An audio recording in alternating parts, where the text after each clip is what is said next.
دوسرا خدا قسط نمبر 14۔ کہتے ہیں محبت انسان کو بہت بہادر بنا دیتی ہے۔ محبت انسان کو کتنا بہادر بناتے ہیں اس کا اندازہ مجھے ایمان سے محبت کرنے کے بعد ہوا تھا۔ یہ محبت ہی تو تھی جو مجھے ایک دوسرے خدا کی تلاش میں گھر سے بے گھر کر رہی تھی۔ ایمان کے پیچھے پیچھے میں نے بھی بہاولپور شہر چھوڑ دیا تھا۔ میں کراچی آ گیا تھا اور ایمان بھی اسی شہر کے کسی کونے میں بیٹھی محبت کی آگ میں جل رہی تھی۔ ایمان مجھے میری محبت کو بہاولپور کے اس چھوٹے سے ریگستانی گاؤں میں اکیلا چھوڑ کر آ گئی۔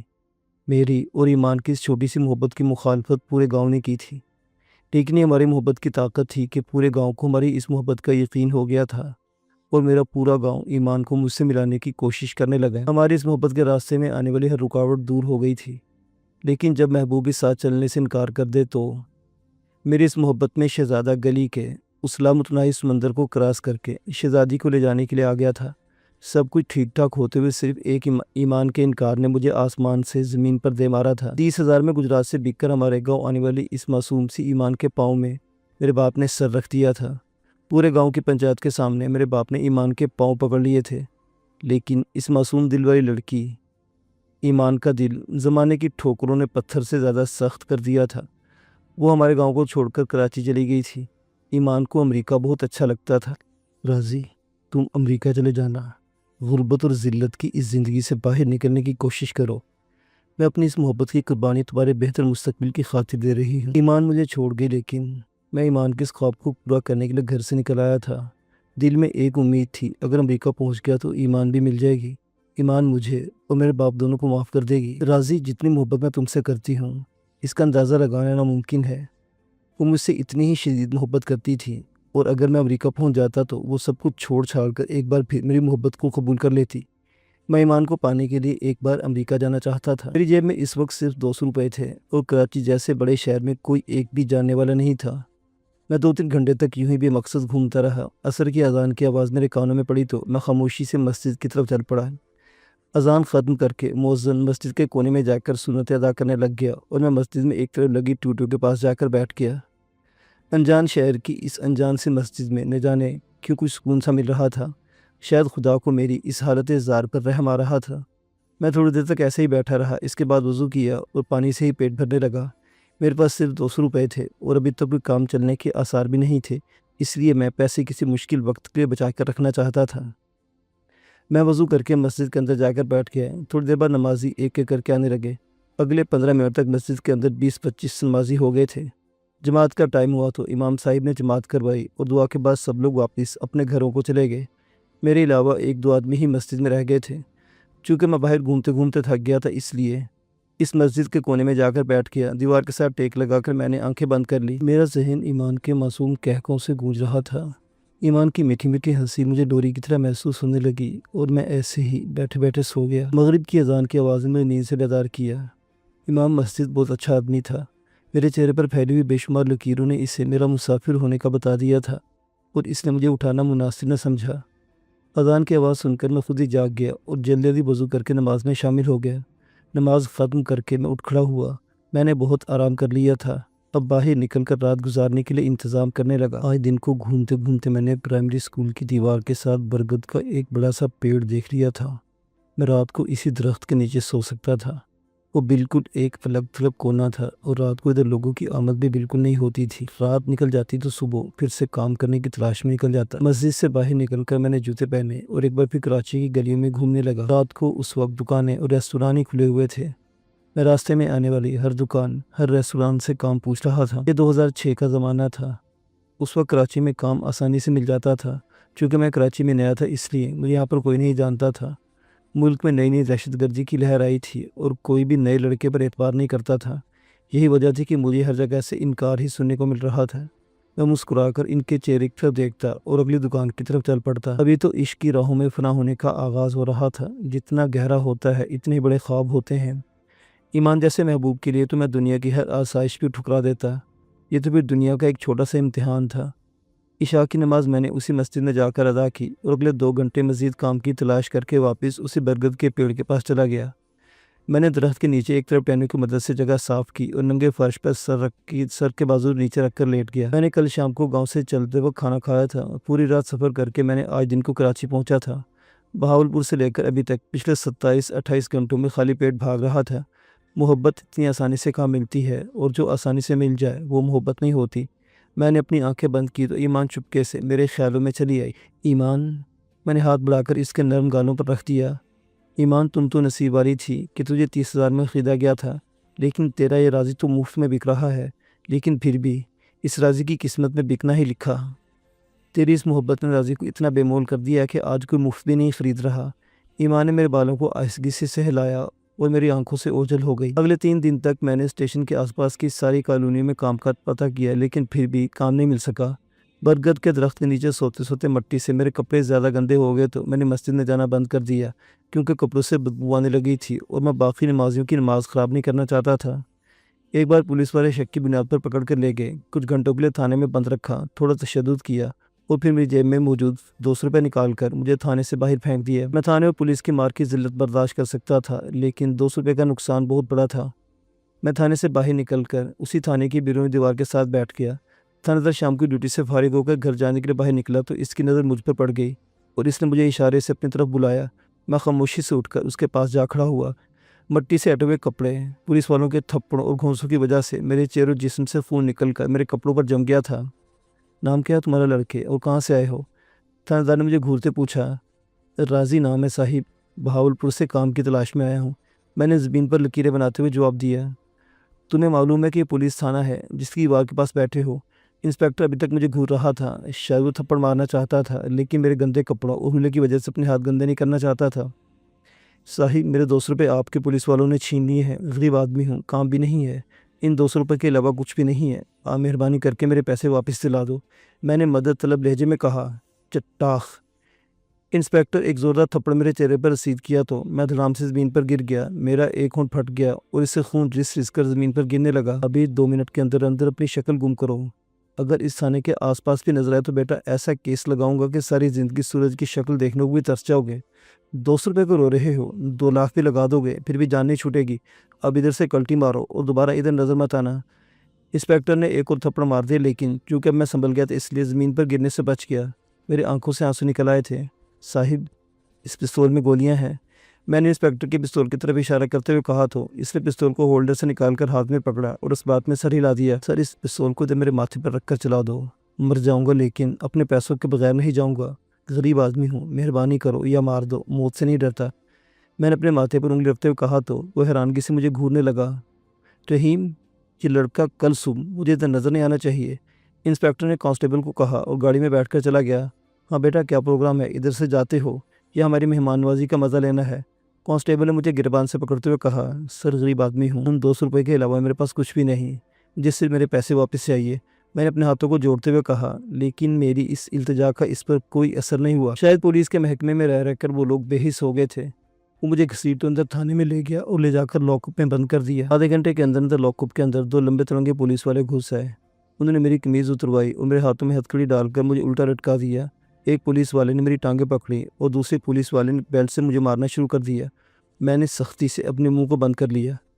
وہ پولیس والا 10-15 منٹ تک لگاتار میری پیٹھ پر مارتا رہا، لیکن میں اپنی جگہ جمع رہا۔ ٹانگیں پکڑنے والے پولیس نے مجھے حرکت سے روکنے کے لیے ٹانگیں پکڑی ہوئی تھی، مگر میں خود ہی اپنی جگہ پر جم کر لیٹا ہوا تھا، اس کا تو کوئی کام نہیں رہا تھا۔ وہ خاموشی سے ایک طرف ہو کر مجھے مار کھاتے ہوئے دیکھنے لگا۔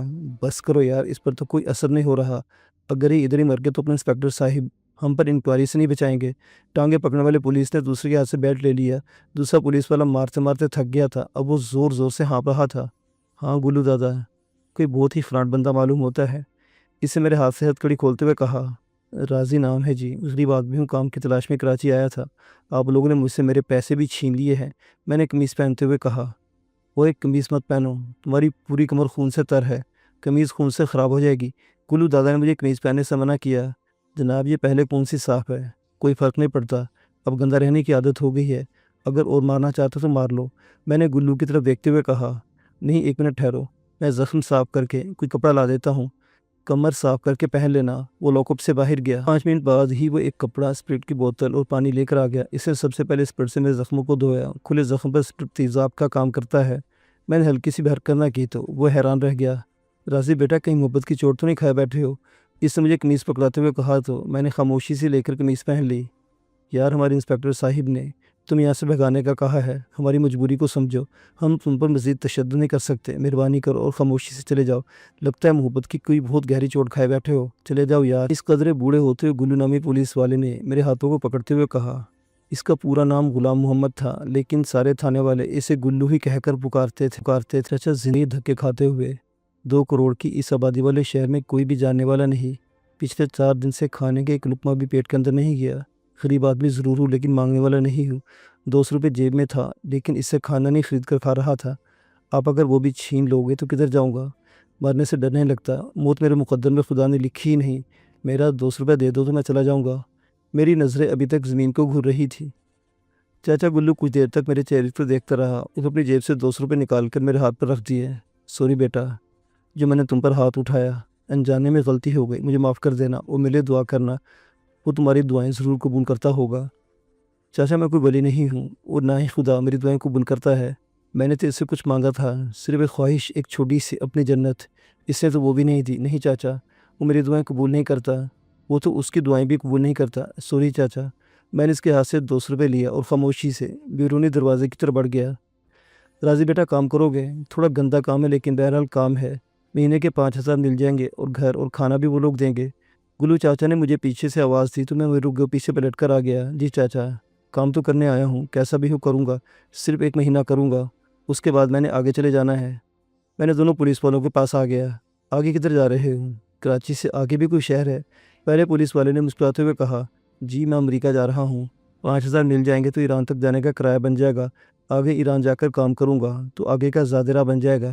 میں نے نارمل لہجے میں کہا تو اب کی بار پورا تھانہ ہی مسکرانے لگا۔ بیٹا 5000 میں کوئی آپ کو تربت سے آگے نہیں جانے دے گا، اور آپ ایران جانے کی بات کر رہے ہو، رہنے دو، امریکہ کی خواب مت دیکھو، بلوچستان کے حالات اکبر بگٹی کے مرنے کی وجہ سے بہت خراب ہو گئے ہیں۔ Chief of army staff general Pervez Musharraf نے 1 سال پہلے بلوچستان میں آپریشن کر کے اکبر بگٹی کو مار دیا تھا، اسی وجہ سے بلوچستان کے حالات بہت خراب ہو گئے تھے۔ مشرف کی اس آپریشن کی وجہ سے بلوچستان کی علیحدگی پسند تحریکیں بالکل ختم ہو گئی، لیکن بلوچ عوام غصے سے بھرے ہوئے تھے، انسانی جان کی قیمت بالکل ختم ہو گئی تھی، اور خاص طور پر پنجابیوں کو تو وہ دیکھتے ہی گولی مار دیتے تھے۔ کوئی بات نہیں چاچا، اگر میری قسمت میں بلوچستان کی موت لکھی ہے تو پھر وہیں مر جاؤں گا، میری اس بے چین ہوتی روح کو تھوڑا تو سکون مل جائے گا۔ میں ان پولیس والوں کے سامنے کھڑا ہو گیا۔ ٹھیک ہے بیٹا، تمہاری یہ باتیں میری سمجھ سے بالاتر ہیں، اب کام کی بات کرتے ہیں۔ اسٹیشن کے سامنے جو ٹوائلٹ بنے ادھر پیشاب کرنے کے لیے 2 روپے لیتے ہیں ہر روز، صبح 5 بجے پانی کی گاڑی آتی ہے، تم نے ان سے پانی لے کر ڈرموں میں بھرنا ہے، اور پھر صبح 5 بجے سے رات 10 بجے تک ادھر ڈیوٹی دینی ہے، ہر جانے والے سے 2 روپے اور لوٹا بھر کر پانی کا دینا ہے۔ ٹوائلٹ کو صاف کرنے کی ذمہ داری بھی تمہاری ہے۔ ٹوٹل 4 ٹوائلٹ ہیں، کام مشکل ہے، ڈیوٹی بھی لمبی ہے اور کوئی چھٹی بھی نہیں، دیکھ لو اگر کر سکتے ہو۔ چاچا گلو نے مجھے کام سمجھاتے ہوئے کہا۔ مجھے منظور ہے چاچا، چھٹی کی بھی ضرورت نہیں، اگر آپ 10 بجے کا بھی کہو گے تو کروں گا۔ سب پولیس والوں کو یقین تھا کہ میں انکار کر دوں گا، لیکن میں نے ان سب کو حیران کر دیا۔ دیکھ لو بیٹا، میری روزانہ اسٹیشن پر ڈیوٹی ہوتی ہے، ٹوائلٹ پر بیٹھو، بوڑھا آدمی بہت اچھا ہے، غریب آدمی ہے، اس کا تمہاری عمر کا ایک ہی بیٹا ہے، وہ بھی تمہاری طرف باہر جانا چاہتا ہے، مسقط جانے کے لیے ایجنٹ ڈھونڈ رہا ہے، تمہارا ایران تک کا ساتھ ہو جائے گا، وہاں سے وہ تو عمان اور تم ترکی جا سکتے ہو۔ اس بوڑھے پولیس والے نے میرے کندھے پر ہاتھ رکھتے ہوئے کہا۔ جی چاچا۔ میں نے سعادت مندی سے سر ہلایا تو اس نے آگے بڑھ کر مجھے گلے سے لگا لیا۔ بیٹا مجھے تم اچھے گھرانے کے لڑکے لگ رہے ہو، پتہ نہیں کون سی مجبوری نے تم کو ان انجان راستوں کا مسافر بنا دیا ہے۔ بلوچستان کو کبھی بھی اکیلے کراس کرنے کی کوشش نہ کرنا، بلوچستان کے حالات بہت خراب ہو چکے ہیں، کچھ بھی ہو، جیسی بھی مشکلیں ہیں، بس زندہ رہنا۔ ایجنٹ زیادہ پیسے نہیں لیتا، میرے خیال میں 10,000 میں وہ تم کو ایران کا بارڈر کراس کروا دے گا۔ آگے ایران میں ویزے کے بغیر پرابلم تو ہوگی، لیکن ادھر زندگی کی قیمت ہے۔ رات میں نے ادھر تھانے میں ہی گزاری اور صبح 5 بجے وہ تھانے دار مجھے لے کر اسٹیشن پر بنے ہوئے ان ٹوائلٹ روم کی جگہ پر لے گیا۔ وہاں ایک دل عمر آدمی بیٹھا ہوا تھا۔ السلام علیکم بابا، یہ لڑکا لے کر آیا ہوں کام کے لیے، اچھے گھر کا لڑکا، محبت سے کام کرے گا، میں اس کی گارنٹی دیتا ہوں۔ چاچا گلو نے اس ادھیڑ عمر آدمی کو سلام کیا تو وہ اٹھ کر اسے ملنے لگا۔ جی بیٹا، اگر آپ گارنٹی دیتے ہو پھر لڑکا ٹھیک ہی ہوگا، مجھے آپ پر اعتبار ہے۔ نام کیا ہے آپ کا؟ وہ آدمی مجھ سے مخاطب ہوا۔ راضی، بہاولپور سے آیا ہوں، میں نے مختصراً اپنا تعارف کروایا۔ ٹھیک ہے راضی بیٹا، آج دن کے میں تمہارے ساتھ ہی رہوں گا، تم کام وغیرہ دیکھ لینا اور پھر کل سے تم اکیلے ہی کام کرنا۔ جی اچھا۔ میں واش رومز کو بغور دیکھ رہا تھا، ایک طرف قطار سے بنے ہوئے 4 ٹوائلٹ تھے، لوہے کی بہت باریک چادر سے ان کے عارضی دروازے بنے ہوئے تھے۔ اس زمانے میں ڈالڈا گھی 16 کلو گرام ٹین پیکنگ میں آتا تھا، گھروں میں زیادہ تر وہی ٹین استعمال ہوتے تھے، انتہائی باریک لوہے کی چادر سے بنا ہوا، لیکن جب خالی ہو جاتا ہے تو 5 روپے کے حساب سے واپس ہو جاتا ہے۔ آج کل تو پلاسٹک کی کلو اور آدھا کلو کی پیکنگ آ گئی ہے، لیکن اس زمانے میں اتنی عام نہیں ہوتی تھی۔ کچھ لوگ 16 کلو گرام والے ٹین ہی خریدتے تھے، لیکن گاؤں کی دکانوں والے کھلا گھی بھی فروخت کرتے تھے۔ کچھ لوگ گھر سے کوئی برتن وغیرہ لے جاتے اور دکاندار سے اس برتن کو ترازو کے ایک پلڑے میں رکھتا اور دوسرے پلڑے میں گندم ڈال کر برتن کا وزن برابر کرتا اور پھر مطلوبہ مقدار کا باٹ رکھ کر گھی تول کر دے دیتا۔ خالی ہوئی والے ٹین کو لوہے کا کام کرنے والے سستے داموں لے جاتے، پھر اسے مختلف گھر میں استعمال ہونے والی چیزیں بنا کر بیچتے تھے۔ گھروں میں استعمال ہونے زیادہ تر چیزیں اسی سے بنتی تھیں۔ گندم صاف کرنے کے چھج، چھوٹے کپڑے رکھنے والے باکس، آٹا رکھنے والی پیٹی، گھر میں سادہ استعمال ہونے والے ایئر کولر کی باڈی بھی اسی ٹین کی چادر سے بنتی تھی۔ ٹوائلٹ کے دروازے بھی اسی ٹین سے بنے ہوئے تھے۔ دروازوں کی چٹخنیاں لگانے کی زحمت ضرور کی گئی تھی، لیکن زنگ نے ان چٹخنیوں کو کاٹ دیا تھا۔ اب صرف ان کے نشان باقی رہ گئے تھے، باقی سب کچھ ختم ہو گیا تھا۔ ایک طرف پلاسٹک کے برتن، پلاسٹک کے بڑے بڑے 3 ڈرم رکھے ہوئے تھے۔ صبح کو پانی والی ٹینکی پانی لے کر ان ڈرموں میں سٹور ہونا تھا اور پھر یہی پانی سارا دن استعمال ہوتا تھا۔ پانی کی کمی کراچی میں 2006 میں بھی تھی اور ابھی اگلے 11 سال ہو گئے ہیں، ابھی تک کراچی کے حالات ویسے کے ویسے ہیں۔ ہمارے حکمران تو صرف سڑکیں اور پل بنانے پر لگے ہوئے ہیں، سسٹم کو ٹھیک کرنے کی ہمت کوئی نہیں کرتا۔ روڈ اور پل بنانے آسان ہے، اپنی مرضی کی کمپنی کو ٹھیکہ دو اور ہر 2 مہینے بعد ادھر کا ایک چکر لگاؤ اور آخر میں ایک بڑی سی تختی اپنے نام کے لگا دو اور ساری زندگی شوق ہے یہ سڑک اور پل میں نے بنایا ہے۔ جیسے عورتوں کو شاپنگ کرنے کا شوق ہوتا ہے، ایسے ہمارے حکمرانوں کے پاس جب پیسے آتے ہیں تو ان کو سڑکوں اور پلوں کی شاپنگ یاد آ جاتی ہے۔ سسٹم کو ٹھیک کوئی اور آ کر کرے گا؟ کون کراچی جیسے بڑے شہر کی چھوٹی چھوٹی گلیوں میں گھسے جو مچھرے کے جال کی طرح لگتی ہیں، جو کئی سالوں سے بڑا بری طرح الجھ جاتا ہے اور پھر ان دھاگوں کو علیحدہ کرنا تقریباً ناممکن سا ہو جاتا ہے۔ اب کسی سرپھرے کا انتظار ہے۔ ہمارے ملک کے سسٹم کو ٹھیک کرنے کے لیے واقعی کسی سرپھرے کی ضرورت ہے جو سڑکوں، پلوں اور سرکاری ملازموں کی تنخواہیں بڑھانے کے علاوہ بھی کوئی کام کرے۔ میں کدھر سیاست میں آ گیا، یہ تو میرا کام نہیں۔ میں تو ایک غریب سا رائٹر ہوں، لکھنا میرا کام ہے اور مجھے اسی کام میں مزہ آتا ہے۔ لوگوں کو محبت کرنا ہی سکھاتا ہوں۔ ہمیں وہاں کھڑے ہوئی تھوڑی دیر ہوئی تھی جب پانی والی گاڑی آ گئی۔ چلو بیٹا یہ بالٹیاں پکڑ لو، ہم پانی بھر لیتے ہیں۔ میرے مالک نے مجھے بالٹیوں کی طرف اشارہ کرتے ہوئے کہا تو میں نے بالٹیاں اٹھا لی۔ گلو چاچا نے میرے مالک سے اجازت لی اور مجھے وہاں چھوڑ کر خود تھانے واپس چلا گیا۔ ٹھیک ہے بابا، میں پانی بھر جائے، مجھے کام کا پتہ چل گیا ہے، میں نے اپنے مالک سے کہا تو اس نے متشکر نظروں سے میری طرف دیکھا اور واپس جا کر کرسی پر بیٹھ گیا۔ وہاں لکڑی کا ایک چھوٹا سا ٹیبل رکھا ہوا تھا جس کے ایک طرف ٹیشو پیپر کا ایک ڈبہ اور دوسری طرف ایک کٹورے میں سکے رکھے ہوئے تھے۔ گاہک زیادہ تر کاغذ کے نوٹ ہی دیتے تھے، وہ نوٹ ہم جیب میں ڈال لیتے اور سکے وغیرہ اسی کٹوری میں اکٹھے کرتے رہتے تھے۔ میز کی دوسری طرف 2 کرسیاں رکھی ہوئی تھی، یہ میرا کراچی میں پہلا اور آخری کام تھا۔ پانی والی گاڑی بالکل ڈرموں کے پاس آ کر کھڑی ہو گئی تھی، لیکن ان کے پاس پلاسٹک کا پورٹیبل پائپ نہیں تھا جس سے وہ پانی ڈائریکٹ ڈرموں میں بھرتے۔ اس زمانے میں یہ پائپ استعمال ہی نہیں ہوتا تھا۔ مجھے پاکستان سے گئے ہوئے 11 سال ہو گئے ہیں، شاید اب یہ سہولت وہ استعمال کر رہے ہوں۔ اس وقت تو میں پانی کی بالٹیاں ٹینکی کے نیچے رکھتا، وہ ٹونٹی سے پانی بھرتے اور میں اس کو ڈرم میں خالی کر دیتا۔ میں نے 15-20 منٹ میں ہی 3 ڈرم بھر دیے تو ٹینکی والا پانی کے پیسے لے کر واپس چلا گیا۔ آ جاؤ بیٹا، ادھر آ کر بیٹھ جاؤ، ادھر کوئی کام وغیرہ نہیں ہوتا، یہی سارا دن بیٹھنے کی ڈیوٹی ہے۔ گاہک زیادہ تر چھوٹا پیشاب بھی کرتے ہیں، اس لیے زیادہ پانی بھی استعمال نہیں ہوتا اور ٹوائلٹ بھی زیادہ گندہ نہیں ہوتے۔ کبھی کبھی پرابلم ہو جاتی ہے تو بیٹا نفرت محسوس مت کرنا، کام کوئی بھی چھوٹا نہیں ہوتا، بلکہ کبھی کبھی انسان چھوٹا ہو جاتا ہے۔ بیٹا مسلمان ہو؟ بابا نے میرے کندھے پر ہاتھ رکھتے ہوئے کہا۔ جی۔ میری آنکھوں میں ہلکا سا پانی آ گیا۔ میں عیسائی ہوں، ہمارے گھر کا کھانا کھا لیا کرو گے؟ میرے پاس پہلے عیسائی لڑکے ہی کام کر کے گئے ہیں، تم اکیلے مسلمان لڑکے ہو، شاید ہمارے ہاتھ کا کھانا نہ کھاؤ۔ اس بوڑھے آدمی نے میری طرف دیکھتے ہوئے کہا تو میں زمین کی طرف دیکھنے لگا۔ بابا جب بھوک لگتے تو حرام اور حلال کی تمیز بھی ختم ہو جاتی ہے، آپ بھی تو حلال ہی کھلاؤ گے۔ ہمارے ٹوائلٹ پر پہلا گاہک 6 بجے کے قریب آیا۔ وہ کراچی سے حیدرآباد جا رہا تھا، نوجوان آدمی تھا اور کافی ہنسمکھ تھا۔ اس کے بعد تقریباً 8 بجے تک اکا دکا گاہک آتے رہے۔ 8 بجے کے بعد کام کا رش ہو گیا اور پھر 12 بجے تک مسلسل 1-2 گاہک آتے رہے۔ میرا مالک ہمیشہ آنے والے آدمی کو گاہک ہی کہتا اور ان کی عزت کرتا تھا۔ ہمارا کام کوئی مستقل گاہکوں والا تو نہیں تھا، اس لیے ہمیں روایتی مسکراہٹ اور عزت دار انداز اپنانے کی ضرورت نہیں تھی، لیکن پھر بھی میرا مالک ہمیشہ ہی عزت دکھاتا۔ وہ کہا کرتا تھا، راضی بیٹا بات بزنس کی نہیں ہوتی، بے شک میں گھٹیا کام کرتا ہوں، ہمارے ٹوائلٹ میں آنے والے گاہک بھی ہماری طرف دیکھنا بھی گوارا نہیں کرتے، یہ ہم سے بڑے لوگ ہوتے ہیں لیکن ہماری مسکراہٹ اور خوش اخلاقی ان پر اثر ضرور چھوڑتی ہے۔ ان کو عزت ملنے کا احساس ضرور ہوتا ہے۔ اس دنیا کو خوشیاں دینا بہت بڑی بات ہے۔ ٹوائلٹ پر 2 روپے اکٹھے کرنے والا یہ بوڑھا آدمی کسی فلاسفر سے کم نہیں تھا۔ میں اس بوڑھے کے ساتھ 1 مہینے سے کچھ زیادہ کام کیا تھا، لیکن یہ اس مالک کی خوش اخلاقی ہی تھی جو مجھے آج 11 سال بعد بھی محسوس ہو رہی ہے۔ 12 بجے کے قریب میرے مالک کی بیوی کھانا لے کر آ گئی۔ ان کا گھر ایک گلی چھوڑ کر ہی تھا، تقریباً 10 منٹ کا پیدل سفر تھا۔ ہماری باتوں کے سلسلے میں مالک گھر جا کر میرے بارے میں بتانا بھول گئے تھے، اس لیے اس کی بیوی صرف اسی کا کھانا لے کر آئی تھی۔ مجھ سے مل کر بہت خوش ہوئی۔ بیٹا تم بالکل میرے بیٹے نوید جیسے ہو، خدا تمہاری لمبی عمر کرے۔ جی بیوی جی آپ کا شکریہ۔ میں نے اٹھ کر ان کے آگے سر جھکایا تو وہ میرے سر پر ہاتھ پھیرتے ہوئے دعا دینے لگی۔ بیٹا مجھے بیوی مت کہو، عجیب سا احساس ہوتا ہے۔